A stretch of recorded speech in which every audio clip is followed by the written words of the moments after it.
Good morning, everybody, and welcome to Coffee and Football, presented by Rick Vavro and Austin Underground. I'm your host, Blake Monroe, where I'm joined each and every day by Bobby Burton and Jerry Hamilton. Tell us where you're checking in from, what you're drinking. Get those questions in as well. We'll get to as many of those as we can here in just a little bit. But, guys, we got a lot to talk about this morning, specifically coaching news, a big change. Hey, before Bobby gets in that, what's your shirt, Blake? Baseballism. Tough. Okay, baseball is. All right, go ahead, Bobby. I didn't know what that was. All right, Texas news out yesterday. Broken first by Anwar Richardson of Orange Bloods. Mark Orphey, a defensive back coach at Rutgers, will be the next defensive back coach at Texas. What we're learning today is that he actually coached cornerbacks at Rutgers.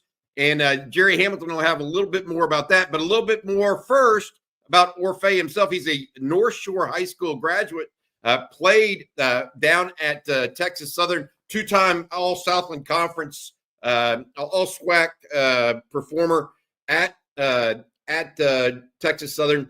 Then he went on a little bit of a mission going around to various stops, small schools like Montana State, where he worked for Jeff Choate, the former linebackers coach at the University of Texas, and for Steve Sarkisian.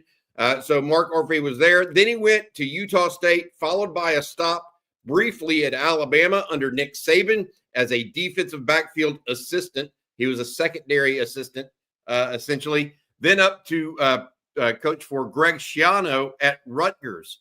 He recruited the state of Florida for Rutgers. He had a second-round draft pick, Max Melton, last year, and then he has another one coming up this year, Ryan Longerkamp, who is expected to go anywhere between the 4th and 6th round as well. So he's got some history of development. He's got a tie to the great state of Texas, and he's recruited around the country. Jerry, you spoke to someone close to him at North Shore earlier this morning. Tell folks what you got there. Yeah, I think the main thing is he recruited the southwest part of Florida as well as Dade, Broward County for Rutgers. So we'll see if Texas expands their footprint in Florida. He's also recruited in the state of Georgia as well. Signed a 4-star corner this year out of Warner Robins Northside High School there in Warner Robins, Georgia. So a guy that's, again, as even though he's from the state of Texas, he's recruited the SEC states for Rutgers. That's where Greg Schiano had him down south, a lot of time in Florida and some time in Georgia as well. So I like to hear that as Texas continues to expand their footprint. I believe he's going to coach corners at Texas. I think that's what's going to happen based on who I talked to this morning. Said the expectation is he's probably going to end up coaching the corners at Texas. So we'll see how all that plays out. The other thing is he mentored under Grady Brown, who was one of the top recruiters in college football while at South Carolina on Steve Spurrier's staff. Grady Brown from Birmingham, Alabama, recruited the Atlanta area and Florida area, especially South Florida for South Carolina. And then he went on, obviously, to Louisville before going to the NFL. Grady Brown was in Pittsburgh Steelers defensive backs coach, one of their defensive backs coaches the last 2 years. And Grady Brown, by the way, was not renewed by the Steelers, so we'll see where he ends up. But so he kind of was mentored by one of the top recruiters. And Grady Brown, before he went to the NFL, was considered one of the top recruiters in college football. Had risen to that area, especially the defensive back category. So Orphey tried to cross paths. I think he was a sophomore or junior when Shockey Brown was a senior at North Shore. He started his last 2 years there at corner. Ran track as well, was one of those younger kids. I think he turned 17 midway through his senior year, but a guy that's really well respected at North Shore. His mom still works for Galena Park ISD. Oh, interesting. Hey, Jerry, you mentioned this in the middle of that you think that he's going to be the cornerbacks coach and Terry Joseph would move to safeties. Of course, Joseph, formerly the Texas Corners coach, he would move to safeties. It's interesting what we'll see, what else Sark does maybe in this mix match of what he does in the secondary overall. By the way, Terry Joseph has coached safeties before, so I'm not really concerned about that. We'll see what all this means. Overall, tell us how to feel about Orphey. And it is, by the way, Orphey, not Orphey. Orphey from AS85. Look, I mean, I think that the proof will be in the pudding.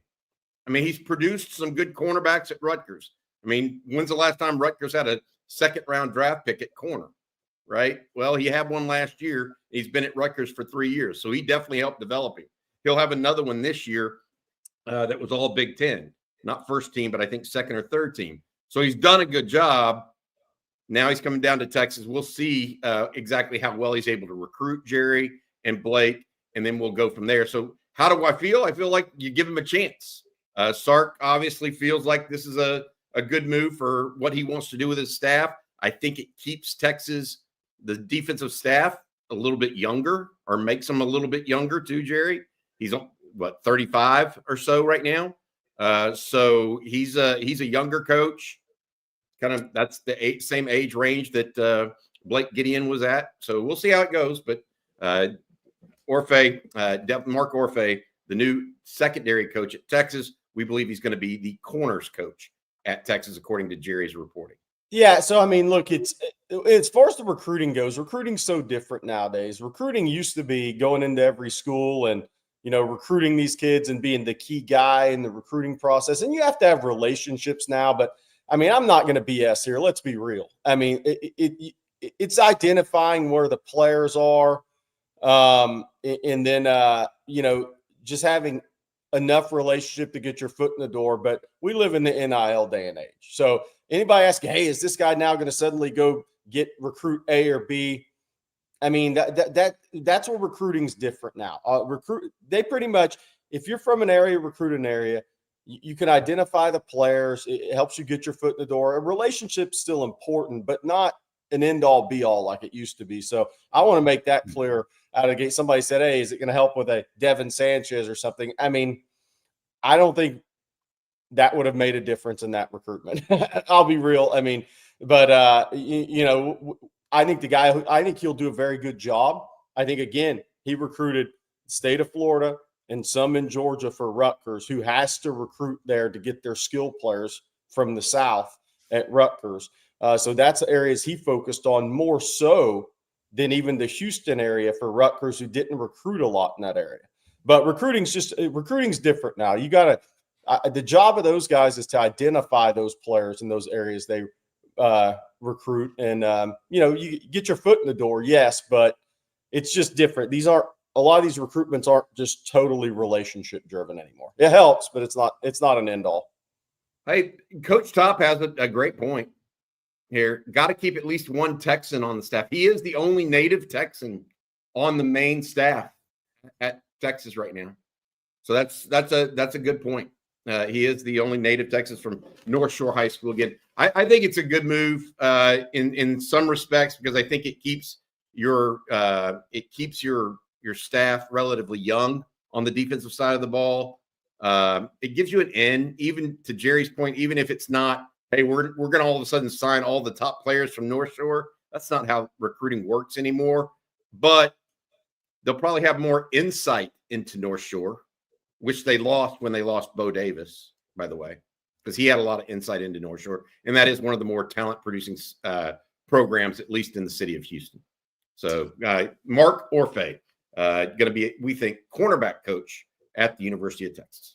And we'll get to your Orphey questions here in just a little bit. But first, Bobby, can you let everyone know about Austin Underground? I sure can. Austin Underground, our friend Rick Vavro at Austin Underground has been helping people with difficult commercial underground installations since 2004. The team's engineering background gives Austin Underground the ability to perform work other firms often consider just too risky. Rick and his team offer an end-to-end client experience, including seamless communication, budgeting, staffing, and top-notch trade partners.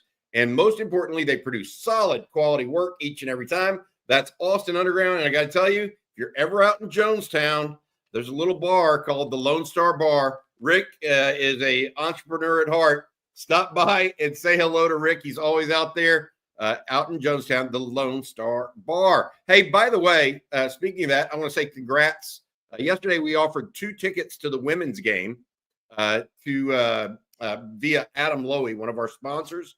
The winner of that was Connor Vaughn. You guys see Connor here. Thanks for the tickets, Adam L.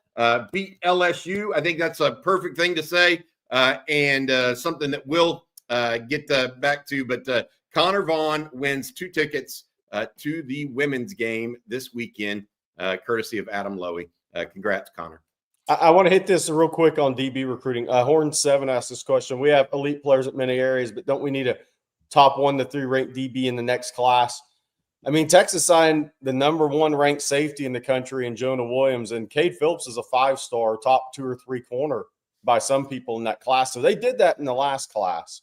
You'd like to do it in every class, but it doesn't always happen. But they did that in the last class. Jerry, other recruiting news and notes from yesterday. Texas sets a visit with another tight end from California. Is that correct? From Servite High School out in Anaheim?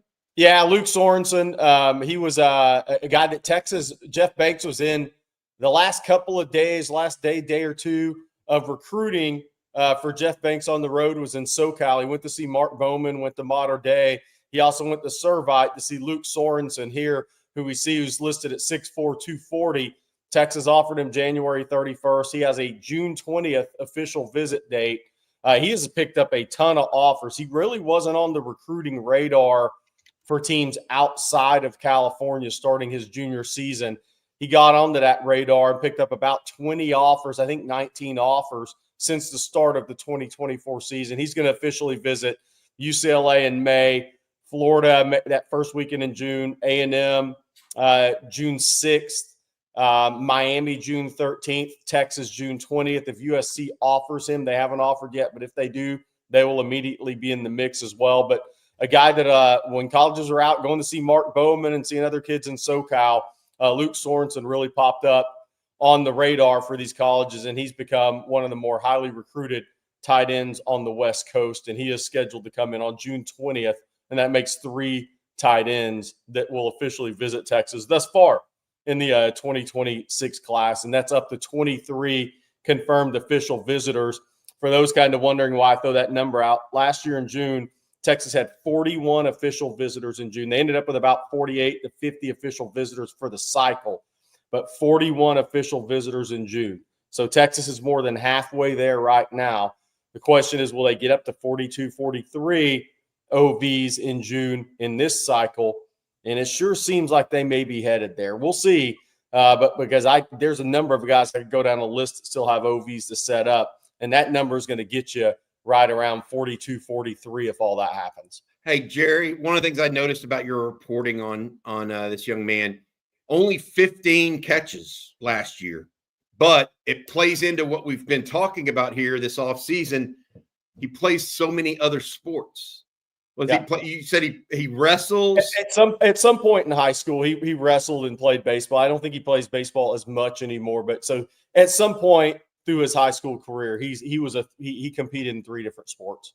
Yeah, I mean, that's my point, is the fact that these guys, I love it. If you play multiple sports in high school, you got a chance. Luke Sorensen, good stuff, Jerry. 23 official visits. Jerry, you mentioned that. We talked about the running backs. We talked about multiple positions so far this year. So, Sark, he just slowly but surely, dude. Each and every day, you add a name or two, and all of a sudden it's going to be up to looking like what it's supposed to look like. Sark is always trying to improve the team. That's one of those things. So we'll see how it all goes.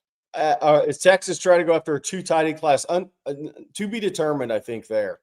I think the one thing Texas has done is they've given themselves 3 shots on goal right now.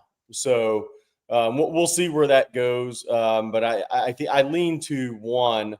But we'll see if it possibly goes to 2. Jerry, you keep saying 3, and so correct me if I'm wrong. Now you have Sorensen that we just mentioned. You also have Bowman, and you have Prothrow, right? Yeah. What is Hezzy Kent, the young man out of Georgia? Because he's also I know is he going to be a 280-pound tight end? So is he an offensive tackle, defensive lineman, or athlete? I think it's too early to tell on him. Okay. I mean, he's 6'5", 285, 290, 300 pounds. I mean, it's like, obviously he's not playing tight end at 300 pounds. If he keeps getting bigger, that's off the table. Right. But is he going to work his way back down to the 270s? So we'll see. I think it's to be determined. I think people are recruiting him at different spots. I also think that Texas has a hill to climb on that recruitment, period. Yeah. We got a super chat that sort of has to do with recruiting. So I'm going to go ahead and read it here. Paul Lowe, thank you for the super chat. Spring game idea. What if you had a scrimmage with the top high school talent in the state taking on the third and fourth string and freshmen? It could be a great recruiting tool and get top kids on campus. It would not be a great recruiting tool because it would then make every single one of those players unable to sign with the University of Texas. And make the ones mad you didn't invite. Yeah.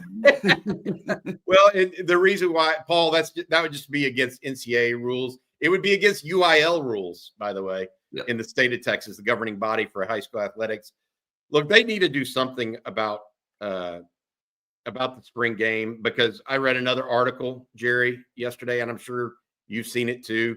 Multiple schools now considering going and not having a spring game. There are like a handful. I think we only know of 4 spring games so far that are set up this year. Oh, there's a lot actually. They're popping up now, but we'll see how many actually get played.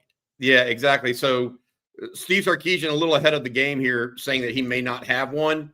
We'll see exactly what that means. An alumni game, I don't think you're going to get guys that make money in that regard doing that. But I want to say this while we're talking about the spring game and players, et cetera, like that. One of the things that has come up for the University of Texas is, what are they going to do in its stead? And it looks like it's going to be they haven't announced it yet, but it's going to be some version of OTAs, Jerry, where Texas has an OTA type situation that the NFL does, maybe some open practices for fans to participate, et cetera. So we'll see how that goes. Hey, Paul Lowe, no, look, it's a good idea. It's just not legal by NCAA. I don't think it's a bad idea. One of the things I thought about for years was having some football high school spring games. Like in other states, you can have jamborees and such. I thought about years ago having a spring game jamboree where guys played around before and after a college's spring game. You want to talk about recruiting. That's where, but I just don't think the NCAA, now once the NCAA goes away, which will happen, everything's going to be on the table. But could you imagine having a Austin Westlake spring game jamboree, and you bring in, I don't know, name your team, name a 4A team from the Metroplex, comes down, has a spring game jamboree before a Texas spring game. Then they have another jamboree game after the Texas spring game. Now that's where you take it to another level. But the NCAA's got to go away for that to happen. I love this. Why not? We've talked about this, Jerry. Why not a joint practice with other teams, just like the NFL does? Agree with that. Spring game idea. No names or numbers on jerseys. Coaches can track through the catapult system. That would be good. But then the fans won't know who they're rooting for or who they're seeing. Right. So there's a lot of things. I'll tell you one idea that came from an AD that sucked yesterday. Some of these are really good ideas. I'm not saying they're bad ideas. They won't work in the current structure of the NCAA and rules, Paul, et cetera. But I'll tell you one idea from an AD that was absolutely ridiculous yesterday. Did y'all hear about this? Greg Byrne, Alabama AD. I truly believe forfeiting wins. If we said that the home team, if they storm the field or the court, they're going to lose the game right then and there, that will stop the storming of the court. How idiot. I mean, is he a competitor? So let's let the fans decide whether or not we won or lost that game. Yeah, it's ridiculous. Do y'all realize how, is that just me or is that just so dumb? It feels like when Vanderbilt carried the goalpost off, they might have put it where the sun doesn't shine on the way out the stadium or something. Because with that's, Greg Byrne riding yeah. on top. I mean, Yeah. are you kidding me? I don't know. Oh, we should have won that game because they stormed the court or the field. I mean, good God. I mean, there are dumb ideas in life, but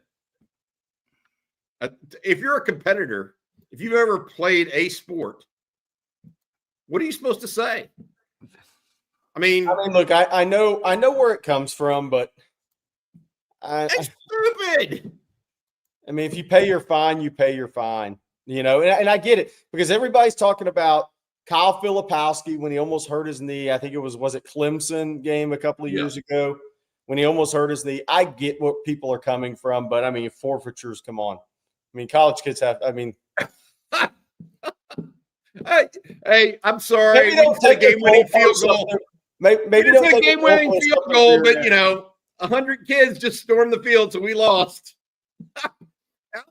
Hey, let me ask you this. Now. That is a soft statement. Roy Henna hostess said something in the chat. If Nick Saban was the head coach, would Byrne have made that statement?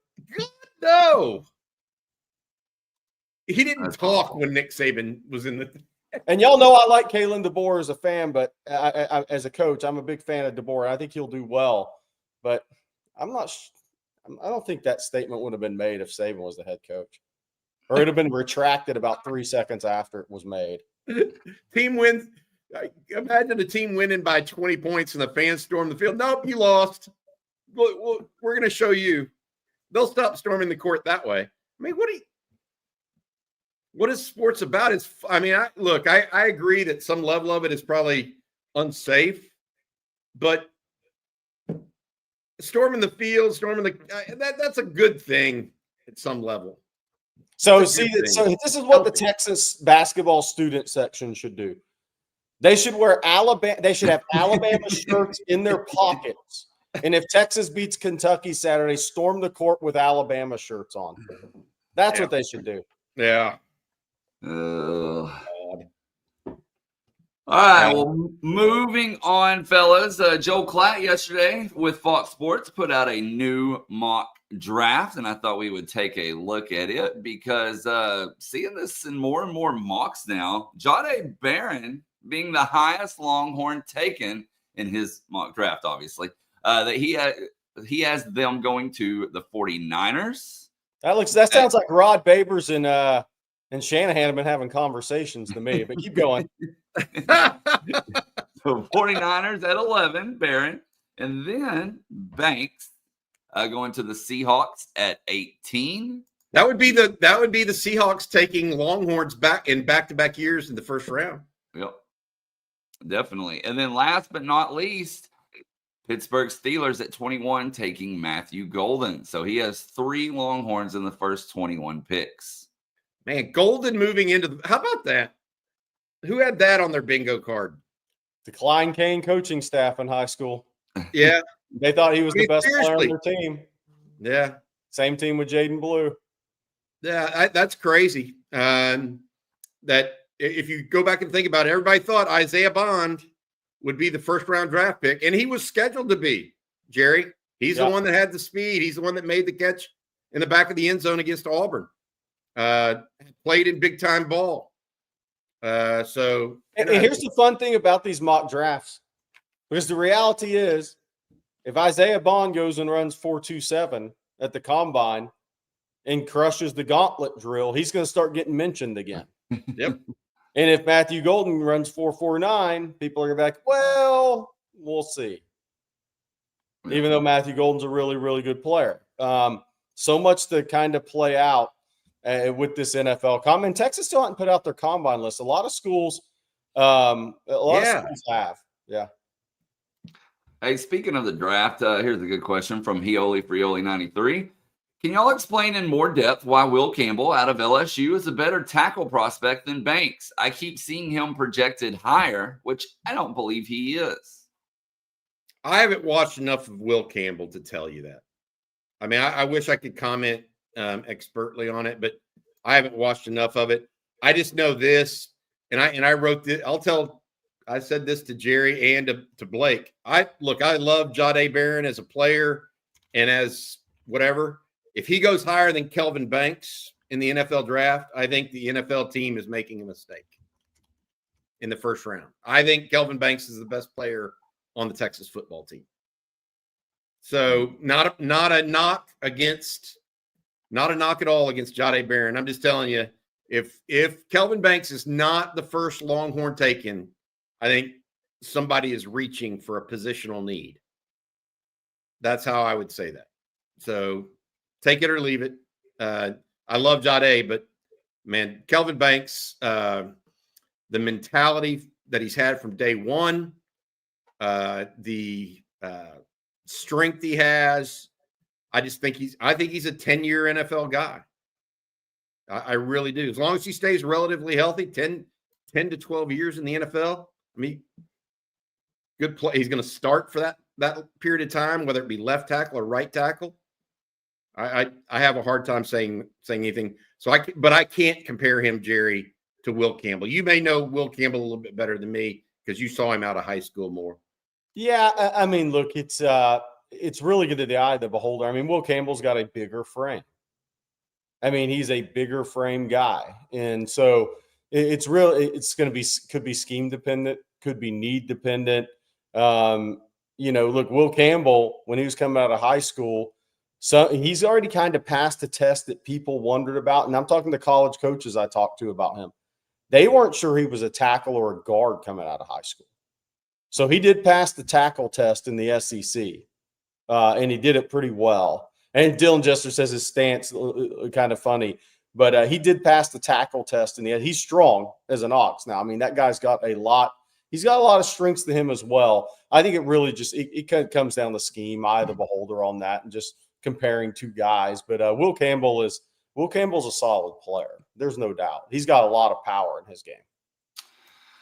Before we move on, I'm going to let everyone out there know about Cure Hydration, because Cure is a plant-based hydrating electrolyte drink mix with no added sugar. It's natural, delicious, and a convenient way to keep you and your whole family hydrated, but without the artificial stuff.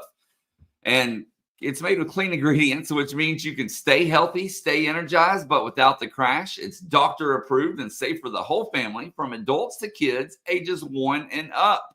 Hydration is the key to feeling your best, and Cure makes it easier than ever. I drink it every single morning to start my day, including today. It tastes great, and they offer 7 amazing flavors that you'll love. It's also convenient. You can take it with you anywhere. They ship you a big bag. Each bag contains 14 on-the-go packets. You just dump them in a bottle of water, mix it up, and you're good to go.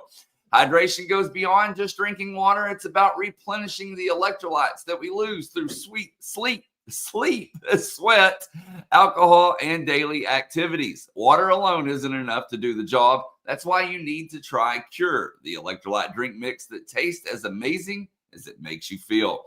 And for OTF listeners, they're offering 20% off your first order. Stay hydrated and feel your best by visiting curehydration.com/OnTexas. Use promo code OnTexas at checkout. That's curehydration.com/OnTexas. And use code OnTexas for 20% off your first order. And Jerry, if you'll be so kind to let everyone know about Tecovas. I sure can. Anywhere worth going is worth going with great boots on. That is proven. Born in Texas in 2015, Tecovas are handcrafted with every stitch on point. Tecova boots are made for a good time and a long time. I love the fact that they're already broken in for comfort right out of the box, and they smell great too. And Tecovas makes it easy for anyone to find their favorite boot. With all kinds of sizes and styles, Tecovas are simply the best boot around.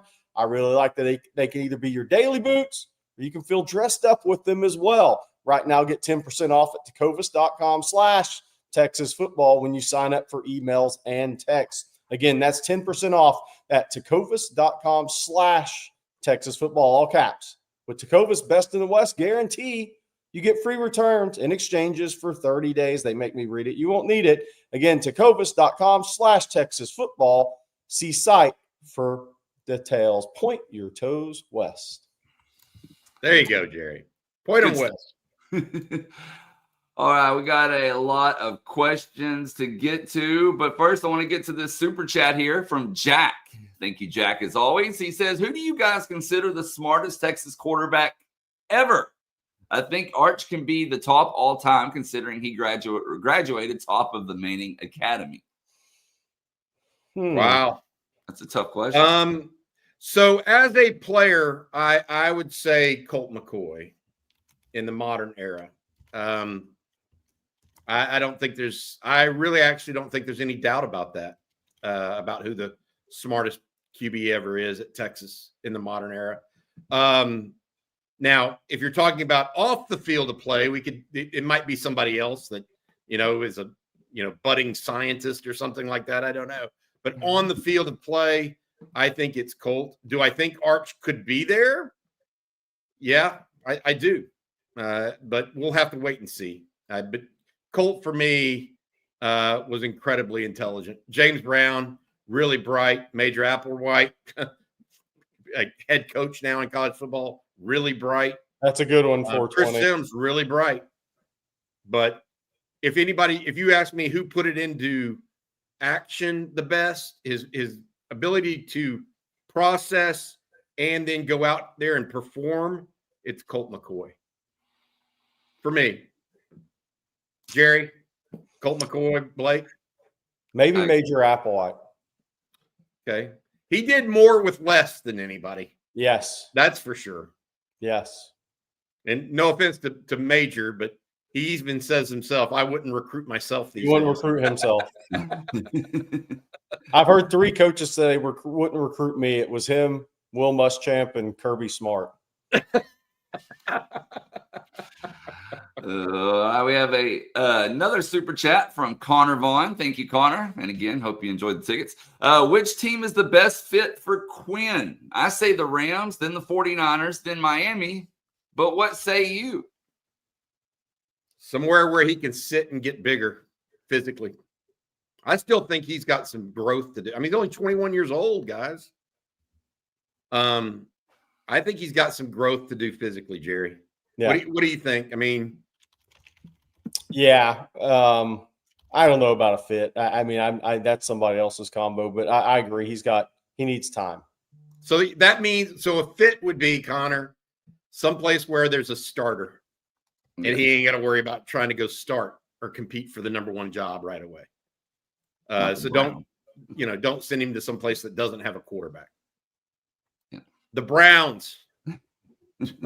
Hey, let's reset because we've had a couple of questions. Yeah. Skibrek asked about. Let's reset this real quick. I think because we've had a lot of people join.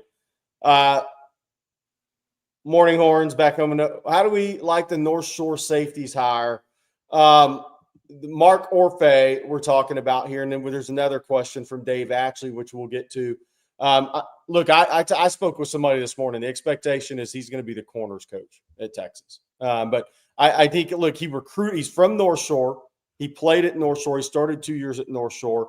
Shockey Brown was a teammate of his, was I think a year or 2 older. So Trey Hopkins, some of those other guys Texas was recruiting were on that team. Trey Hopkins may have been the same class with him, actually, if I'm thinking about it right. Maybe a little after. I may get those wrong. Cedric Flowers, all those guys that Texas was getting at North Shore during that time. Barrett Matthews as well. But Mark Orphey, he mentored under Grady Brown, and this is why I wanted. Dave actually had a good point we talked about early. Has his master's degree in health education from South Carolina, a quality control manager. That he mentored under Grady Brown. Grady Brown has been the DB coach or one of the corner coaches for the Steelers the last couple of years.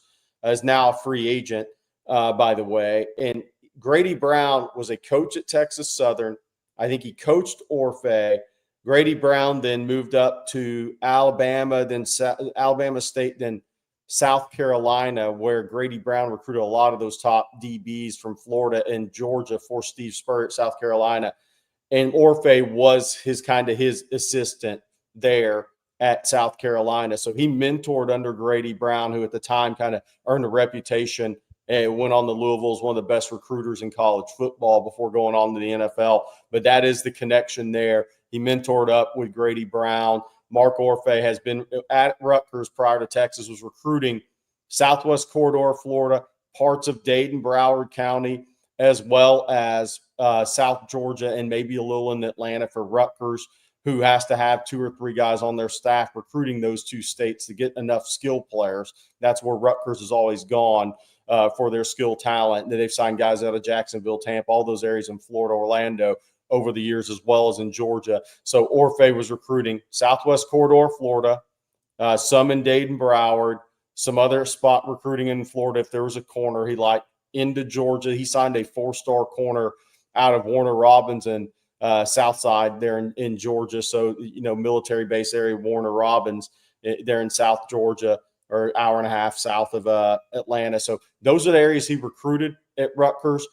Where he'll recruit at Texas, you figure he'll spot recruit Houston, right, Bobby, because Blake Gideon is no longer on the staff. And Blake Gideon recruited Galveston County and some of those areas, Shadow Creek, some of those high schools. So you figure he'll take those high schools in Texas and the Houston area and spot recruit, while also recruiting, continuing to have Texas have a big presence and a growing presence in Florida and in Georgia. And we're going to stay on this subject for a minute.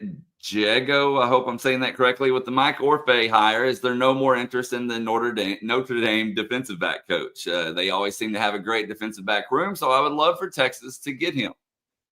We don't know what's going on here, quite frankly, because I think with Orphey, and Jerry just mentioned this, we expect him to be the corners coach at Texas, not the safeties coach. So what does that do to Terry Joseph, who is currently the corners coach? Well, Terry Joseph has coached safeties before, so Joseph could be moving to safeties coach. However, what does that do with the nickels coach? Texas had a nickels coach last year. So does Sark go out and get a nickels coach that also coaches the entire second? I mean, look, the world is Sark's oyster here with these new NCAA rules. And I'm not, saying anything revelatory here. I mean, they have an opportunity, coaches do, to remake their entire staff now, because there's no more of this only 9 on-field assistants. They can have as many as they want. Now, they can't all go on the road and recruit, but they can have as many coaches as they want right now. And so I'm anxious and interested to see what Sark decides from that standpoint.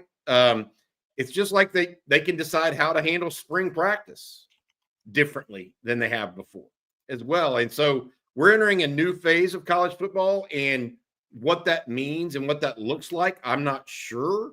So I don't know. I'm anxious to see if Sark goes even deeper and makes another hire in the secondary. So just be on the lookout for that. I've been told to be on the lookout for it a little bit. Nobody has said it's definitely happening, but let's go from there.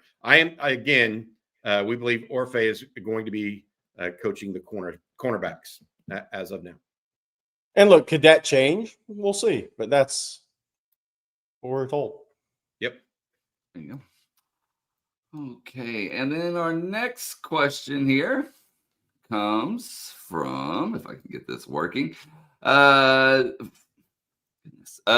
Huey. He says, Jerry Hamilton, Bobby, I asked yesterday, but what type of player is needed more moving forward in the SEC? A 315-plus pound anchor or a 275-pound hybrid? I'm leaning. You're talking about I guess he's talking about defensive linemen. Yes, I think so. I think it's the 315-pound anchor is the key, because the other ones you can kind of play around with their height and weight and size, but you have to have an anchor in the middle in the SEC. You just have to. Good luck playing with a couple 295-pound guys in there. Long term, you'll just get run at. I think that being said, the disruptive types tend to be the Justice Terrys, the Alfred Collins, the Byron Murphys, those type of guys. Brandon, I would say that you have to have the anchor, but the playmakers tend to be the hybrids.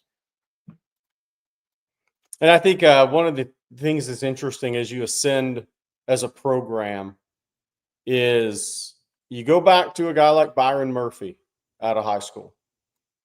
And he was a borderline high 3-star, 4-star prospect. He was committed to Baylor, and Texas flipped him prior to Sark being hired. It was the prior staff that flipped him. But the interesting thing in recruiting is always he was 6 foot, 280 coming out of high school, decent arm length. Used to be a running back, really good feet, really good athlete. But if you wouldn't sign that guy today, don't box yourself in because he's better than all the other guys we're talking about. That's always the interesting thing in recruiting to me as you ascend as a program is you still have to have a place for one or two of those guys who maybe don't fit your size requirement coming out of high school. Because we can talk about all the size we want in the SEC, but if anybody doesn't think Byron Murphy wouldn't have kicked ass in the SEC if he was on Texas last year, I don't know what to tell you, because he would have. He would have won a high percentage of his matchups and still gone in the first round. It wouldn't have changed anything for him. So that's one of the things you have to watch in recruiting is always leave a place as you ascend as a program and don't miss on a great player because he doesn't fit your absolute height, weight requirement. I agree with that. Aaron Donald wouldn't if you have a height and weight requirement, Aaron Donald wouldn't be on the field. Best defensive lineman in the NFL for the last decade. So there's a reason he went to Pitt, right, Bobby? Yes, that's my point. Is if you live so, and Nick Saban did this. He goes, "Oh, you got to be 6 foot and this amount of arm length, etc." Okay, you're going to find the Patrick Surtains of the world that way. But where's the Darryl Greens that we know are really good? That there's a lot of that to it. So I feel like people that go too hard in that direction. All right, I tell you what, let's watch a wide receiver right now. Let's switch.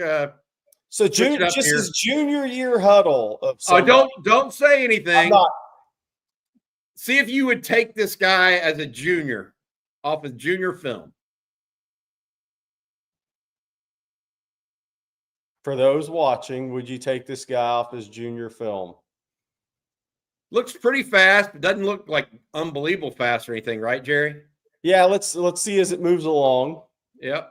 Somebody's going to get this off of this cut. If somebody doesn't know who this is now, I give up. That was a subtle move there, wasn't it? If people are paying attention, they're going to know who this is. Yeah. I love it. I love watching stuff like this. I can't believe nobody's telling us who this is, Ed B. Yes, there you go. Yeah, it's Matthew Golden as a junior in high school. So I thought people would get it when the Klein ISD on the field. But look, I went to see Matthew Golden because I went to see Jaden Blue. Look at that catch.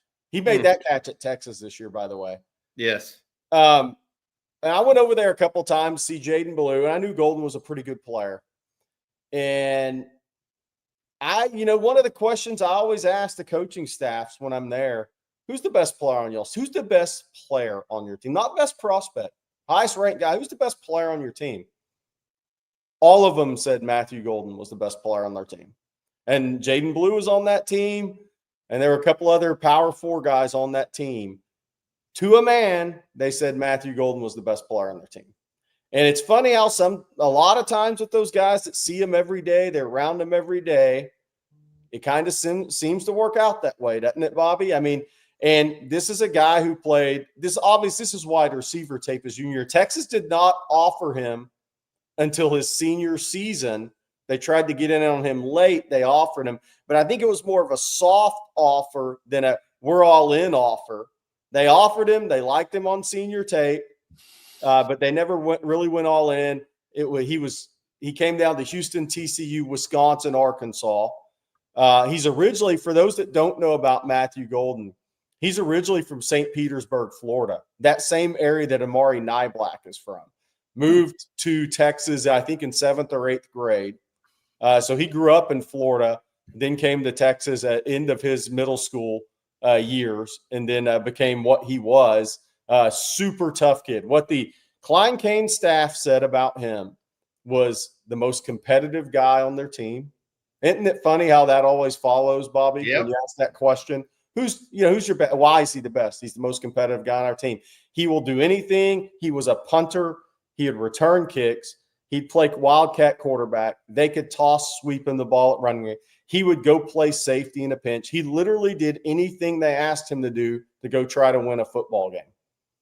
I mean, the day I went out there, he's punting, right? I mean, so he was one of those guys, but also with physicality. And he was good on the track. He didn't put up explosive, like, wow times on the track. He long jump, I think, 21 something, maybe hit 22 his senior year. I maybe ran in the 10.8s in the 100, but not like, whoa, here's a 5'11", 180-pound guy running 10.4.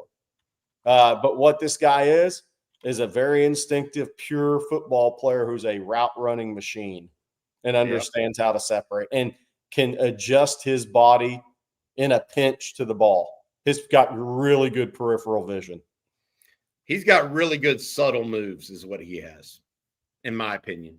A lot of subtle moves. I thought that would be fun for you guys.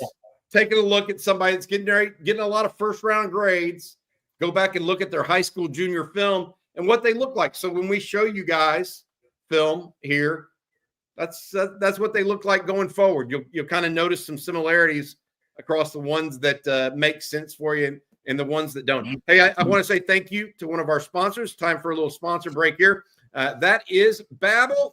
Babbel, the extremely popular language learning app. Be a better you in 2024 with Babbel, the science-backed language learning app that actually works. Don't pay hundreds of dollars for private tutors or waste hours on apps that don't really help you speak the language.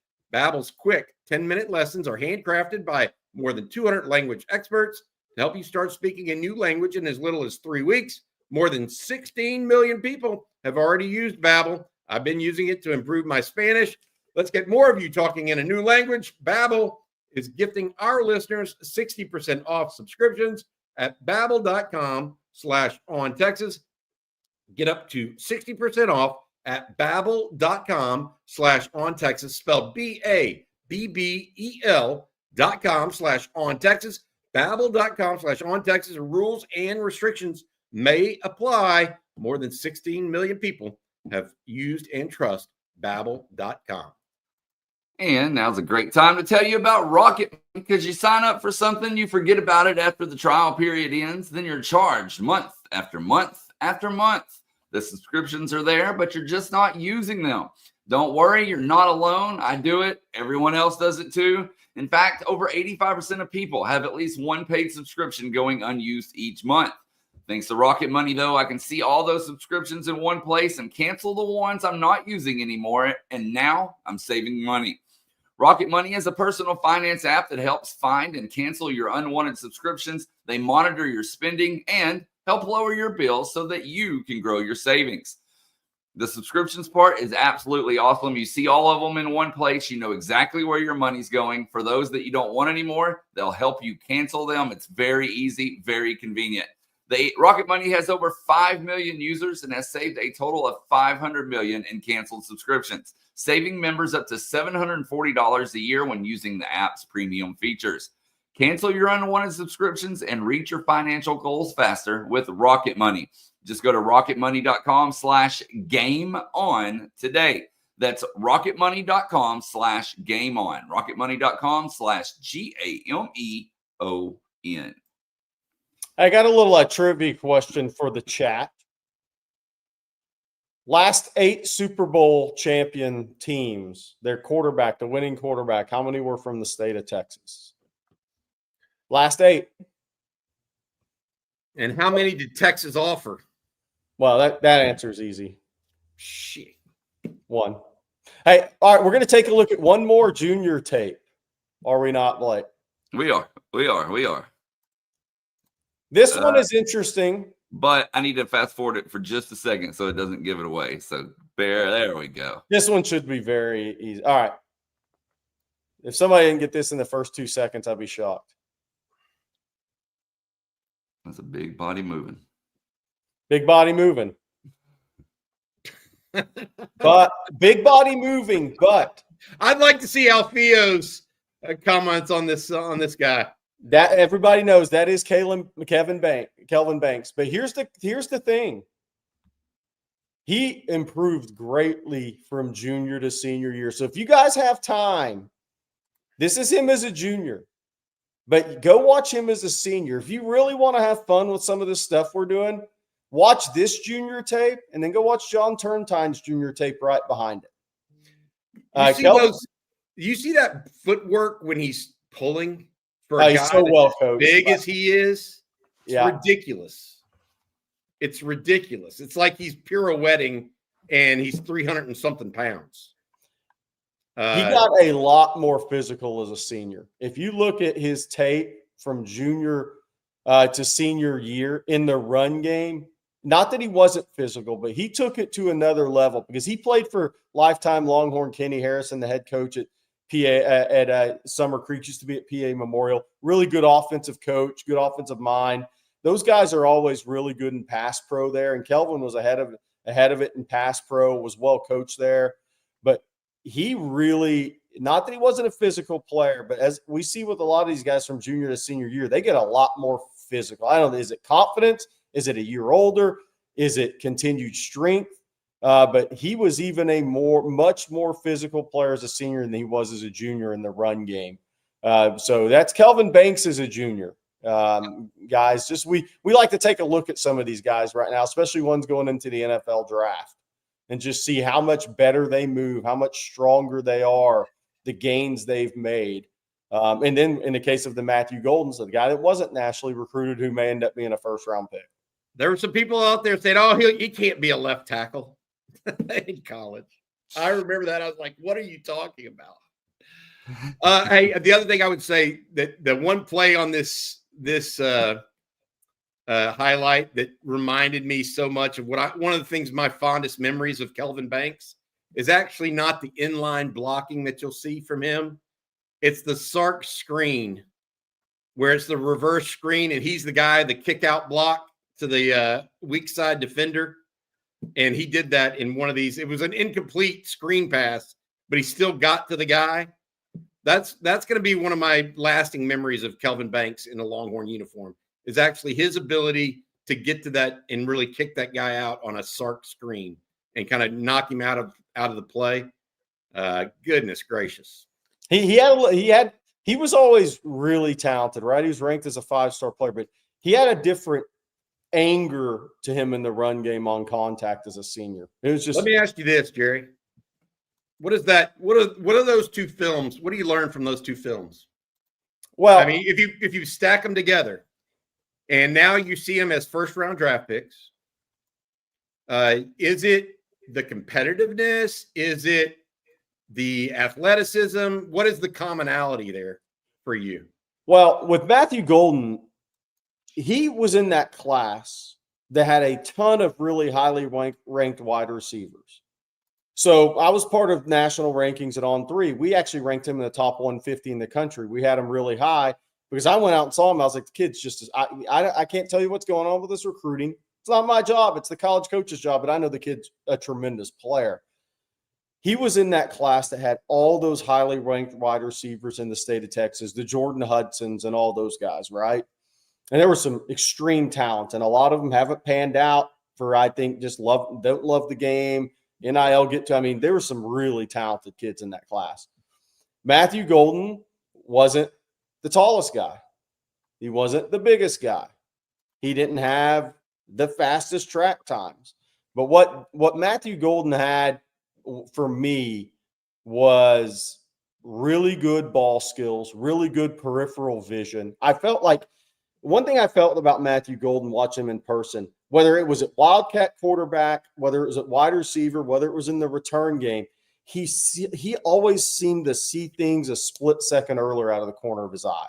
He adjusted and reacted to things really well. And obviously he's a tremendous route runner, but I think his vision, and vision is also ability to adjust to the ball. A poorly thrown ball, right, Bobby? There's vision, then there's peripheral vision when you're trying to make guys miss and have a feel for where everybody's at around you in football. I think those are his elite traits because there's going to be guys that are faster than him. There's going to be guys that are bigger than he is. I think his elite trait is his vision, and then his peripheral vision. Now, just watching him in high school, I thought those were his elite traits. But the question I have though is, what's the commonality between those two? Like, I agree with all you just said about Matthew Golden. Definitely, and somebody wrote it in the chat. He has the vision of a running back as a wide receiver, Yep. and he has wide receiver feet and know-how and all that stuff. I agree with y'all 100%. The question I had here is, what are the common themes? And what I saw, okay, was, and it was easier to see with Banks than it was with Golden, is that you could tell he had a lot of upside. So even though he was who he was, you could see how big he was, how well he was moving, his feet, yada, yada. I think it's more nuanced with Golden because, to your point, he's competing against other guys that also move their feet very well, et cetera. But I think that the common part of these two is that they performed. Not only were they athletic, they also put up the stats, so to speak. They also were good players. They weren't just prospects. Like, you're not just betting on the come with them. You're seeing some level of performance already with them at a high level. And I think that may be the common theme, Jerry. It's not just that they have the upside, it's that they're already proving some of that upside is legitimate and they can keep going forward. I think, and there may be, maybe a lot of kids are like that. I don't know. We'd have to go back and look. We need to look at Jahdae Barron's senior film. I looked at that the other day. Interesting. He was a playmaker at wide receiver as well. So that receiver class in Texas in 2022, Evan Stewart was ranked number 1, and he was ranked highly for good reason. Chris Marshall was a 5-star. He's a freak talent, but off the field it scared you the whole time. Jordan Hudson, very talented. It's just, did these guys really love football as much as Matthew Golden? The answer is no, because they didn't do the things they needed to do that Matthew Golden's done. Caleb Burton, who I always thought he was an overrated kid, talented kid, but overrated kid. Those are the receivers that were ranked really, really high in that class. And Matthew Golden, again, he was the only one of those guys that kind of played everywhere on a football field, like Quandre Diggs did. Jordan Hudson played corner and receiver for Garland. Evan Stewart only played receiver and in the return game, right? Caleb Burton, he was injured some, but played wide receiver. Matthew Golden's really the only guy. I mean, there was a punter, right? He punted. He played wildcat quarterback. He'd play safety if you needed him to. He did everything. So it's interesting to look at some of those guys as well. That the other part with him was, you got to remember what helps, I think, guys like this who have the right drive as Matthew Golden. Jaden Blue is always ranked ahead of him on the same high school team in the rankings. Kids care about this stuff. There were guys that he always heard about, Evan Stewart's, Chris Marshall's, Caleb Burton, all those guys that are ranked ahead of him. There are probably guys in the state of Florida he grew up with that ranked ahead of him in national rankings, and he had that chip on his shoulder. And if you have the chip on your shoulder that's channeled the right way and you're talented enough, those guys normally make it. That's the one thing I found in this, and it doesn't matter the sport. If you have that chip on your shoulder and you can keep that chip on your shoulder for all the right reasons, those kids normally make it if they're at a certain talent level. Those are the ones that make it at a high level. Yeah. So this is a good question. Were those guys all productive in high school like Matthew Golden? Was Evan Stewart productive in high school? He quit halfway through his senior year. Exactly. Okay, so he wasn't. Jordan Hudson definitely was at Garland. Okay. Caleb Burton was injured some. Okay. Chris Marshall, yeah, he was productive. Averaged 22 a game in basketball. He just couldn't get it right off the field. I mean, that dude was a freak talent now. But I mean, he was 20-plus score. David Keith Williams, Alfio, VC saying it. Like receiver, basketball. I mean, he was one of the best basketball players in Houston. He was a legit, probably lower D1 basketball player as well. He just couldn't do the right things off the field. I mean, look, Evan Stewart's quit on 2 teams. Yep. Just want to put that out there. So didn't hear that about Matthew Golden. Somebody's asking, where is Chris Marshall? He may be at a JUCO because he went from A&M to Ole Miss. That didn't last long. So similar to Jonte, that didn't last very long, and he was gone. I think Chris somebody may be able to find that. Maybe Cisco Junior College, somewhere like that. Let me see if I can find that. All right, we got more to talk about, including women's basketball tonight, and we're going to answer a few more of your questions. But first, Bobby, I'm going to let you tell everyone about Rick Vavro and Austin Underground. Yeah, absolutely. Rick and the team at Austin Underground have been dealing with and performing difficult underground commercial installations since 2004. Rick and his team have the engineering background that give them the ability to perform work other firms often consider too risky. Rick and his team offer an end-to-end client experience, including seamless communication, budgeting, staffing, and top-notch trade partners. And most importantly, they produce solid quality work each and every time. That's Austin Underground. Just give Rick, Tony, and those guys a call over at Austin Underground. They also have a sister company called Texas Road that develops road projects for whether it's large subdivisions, road work, etc. Texas Road and Austin Underground. Thank you. Thank you, Bobby. And I'm also going to take this opportunity to let everyone know about Mint Mobile, because I don't know about you guys, but I like keeping my money where I can see it. Unfortunately, traditional big wireless carriers also seem to like keeping our money too. And after years of overpaying for wireless, I finally got fed up with those crazy high bills, the bogus fees, and the free perks that actually cost more in the long run. And I switched to Mint Mobile. Now I'm saving money. Say bye-bye to your overpriced wireless plans, jaw-dropping monthly bills and unexpected overages. Mint Mobile is here to rescue you with premium wireless plans starting at just $15 a month. All plans come with high-speed data and unlimited talk and text delivered on the nation's largest 5G network. You can use your own phone with any Mint Mobile plan, bring your own number, and of course, all your existing contacts as well. Ditch overpriced wireless and get 3 months of premium wireless service from Mint Mobile for just $15 a month. If you like your money, Mint Mobile is for you. Shop plans at mintmobile.com/ontexas. That's mintmobile.com/ontexas. An upfront payment of $45 for the 3-month 5-gig plan is required, equivalent to $15 a month.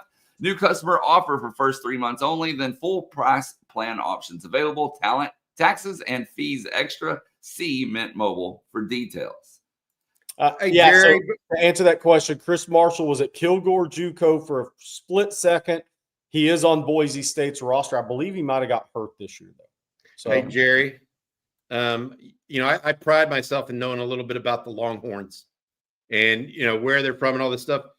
Your comment about Matthew Golden originally being from St. Petersburg, Florida, I had no clue. He was originally from St. Petersburg, Florida, in that area, and then moved to Houston in 7th grade. Yeah. Good stuff. That's good background. Speaking of good stuff, guys, tonight, women's basketball will face Kentucky in a top 10 matchup, including John here saying Lady Longhorn women's basketball play another tough top 10 road game at Kentucky this evening. Let's go Longhorn. So that's tonight at 6 o'clock. That game will be televised on ESPN2.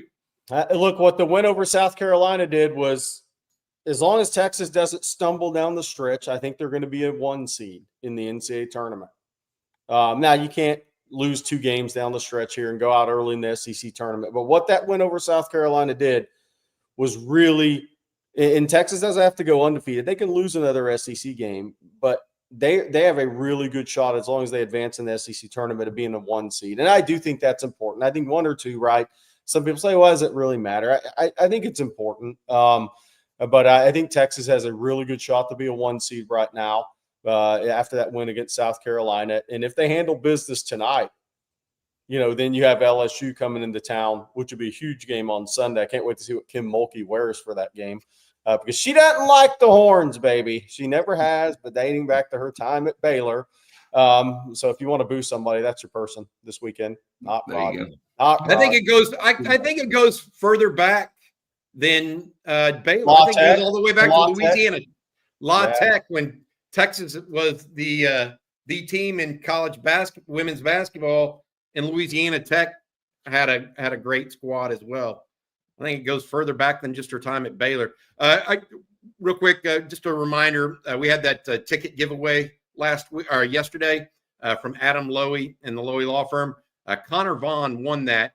The question was, who was the last first-round defensive back draft pick for the Longhorns?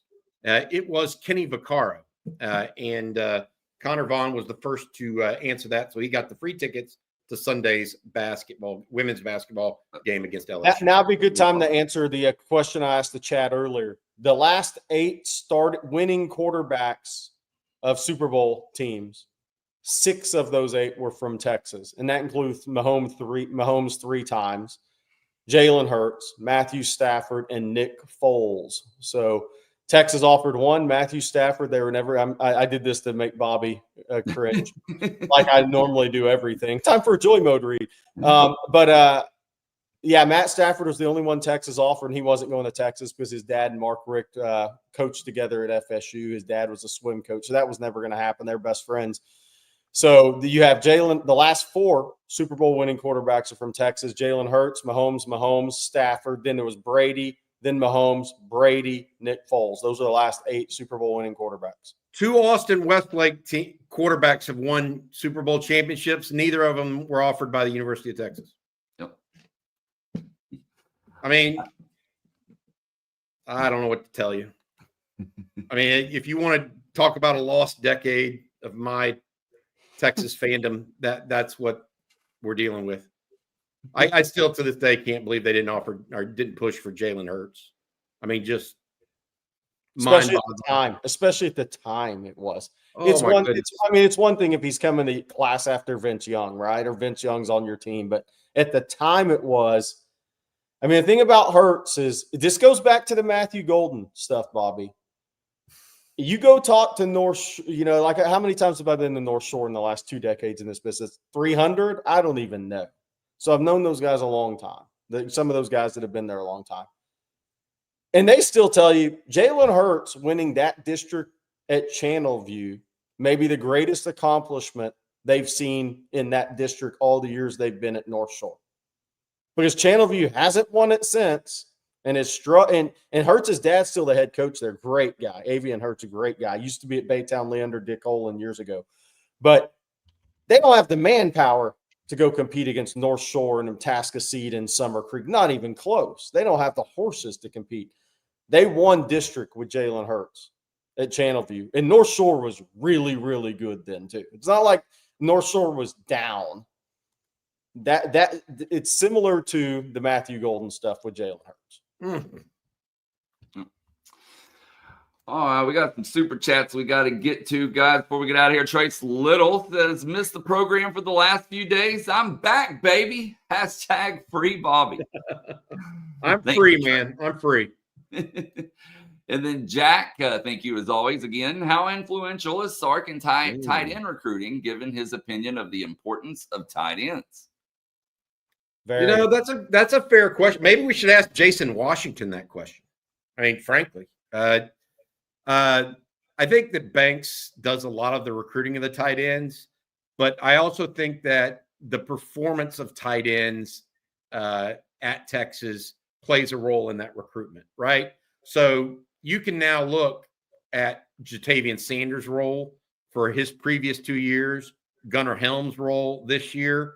And so you don't have to necessarily lean on Sark in that as you do past performance. This is what the last 3 seasons of our tight ends have looked like, right? That's pretty enticing to a young tight end, in my opinion. Now, are there going to be a couple players that have more here and there? Sure.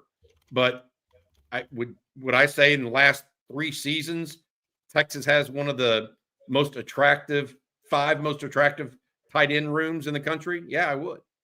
I mean, they consistently use the tight end. They run a lot of 2 tight end sets, which I think is important. as well. So it's not just one tight end and 11 personnel all the time. They run a lot of 12 personnel. So utilizing all that is probably more important than quote unquote Sark's emphasis on it in a recruiting meeting, right? So I think that's where it goes with Texas. And then our last one for today, Jerry, for you from It's 420 Somewhere, who's your under the radar recruits to watch for this next recruiting class? That's a really good question. And my computer one that I use for this just went out. So let's see. Let me see. I'm going to this because that question was asked, and I've got a couple of guys, okay, in Texas in that class. And none of them are going to be the guys ranked highly, right? Guys that look, one guy that's not ranked yet, he will be. I think Donovan Webb, the safety at Frisco, Panther Creek, teammate of Jalen Lott, is a tremendous football player on the same breath as the Matthew Golden we talked about. I think Donovan Webb is a hellacious football player. How many safeties in high school have 112 and 115 tackles as a sophomore and junior? Also created 9 turnovers, return kicks for touchdowns. Donovan Webb, when the rankings finish up, when all this stuff concludes next January, if he's not a top 100 type prospect in the country, I mean, I don't know what to say. That guy's a really, really good football player. He's one. I'll tell you another one that's a really good player, and he's being under-recruited. There's a linebacker at Carthage, and everybody says, well, goes to DeQueevy's Beck, really good prospect, ranks a 4-star prospect. Chase Crawford, their other linebacker, is a kid that I think is being way under recruited. And we didn't ask Coach Surratt about him when we had him on because we had so many other topics, but he's starting to pick up some mid offers. He's a Power 4 player. If he goes and tests anywhere, I think he's going to be 6'3", 220 and run 4.6. He'll pick up offers. I'll tell you, there's 2 other kids. There's Henry Harris, the receiver at San Marcos. There's 2 kids at San Marcos through I think the over-the-top UIL ruling. These kids were forced to play JV the last 2 years. Henry Harris, I can't remember the linebacker's name. I mean, that kid was really good. This is at San Marcos? San Marcos. I think they have 2 4-star kids there. Their recruitment is way behind. They have no varsity tape. They will play varsity football, I believe, spring practice this year and then play on varsity next year. They were due to the UIL deal with San Marcos, they were suspended for 3 years of no varsity football. And these kids would have been on varsity as freshmen. So there's 2 kids at San Marcos who I think are 4-star prospects. I can't remember the linebacker's name. He's really good. The receiver to remember in the state, I think long-term, is Jaden Warren at Iowa Colony. Iowa Colony is kind of the up-and-coming school, and it's from the spillover in Missouri City and Manville. But Jaden Warren is about 6'1.5", 6'2", maybe 175, 180. I think he's going to run in the 10.4s this spring on the track. Woo! And if he puts up 10.4, see, he's starting to get ranked high, but still, he's not a guy people talk about. He's not a guy people talk about nationally, and even in the state of Texas, he's not really talked about. If this guy runs in the 10.4s, watch what happens to his recruitment. Yeah, Coach 6'2". I think Coach Top's seen him a few times in 7-on-7. Jaden Warren can go. Yeah, makes sense. There's your Matthew Golden type at receiver, and I'm not saying different skill sets, but the guy that's really good, he's saying he'll be a 5-star that's not ranked as high as he probably should be. But if he goes and throws 10.4 early in the track season, watch what happens. All right, guys. Well, that's going to do it for today's episode of Coffee and Football presented by Rick Vavro and Austin Underground. I want to thank Rick along with Babbel, Cure Hydration, Rocket Money, Tecovas, and Mint Mobile all for sponsoring today's show. Thank you all for tuning in, for the great questions, the super chats. Really appreciate that. Don't forget to hit that like and subscribe button, ring the bell so you're notified anytime we post anything or go live. And speaking of posting stuff, what's later today, Bobby? Well, we're breaking down the running backs, I think, later today. Also, little football theory action. Then the guys have come back with the winning drive. That'll be Rod B, as well as CJ Vogel and Coach Shipley. Got a lot of stuff online as well. Recruiting is constantly being covered there. Jerry, you've broken, I guess, 3 or 4 new official visits here in the last couple of days. Probably going to do some more of that today as well. Join the discussion, if you would, at ontexasfootball.com. Come and enjoy talking. We love talking with you guys. So if you have any comments, questions, let us know.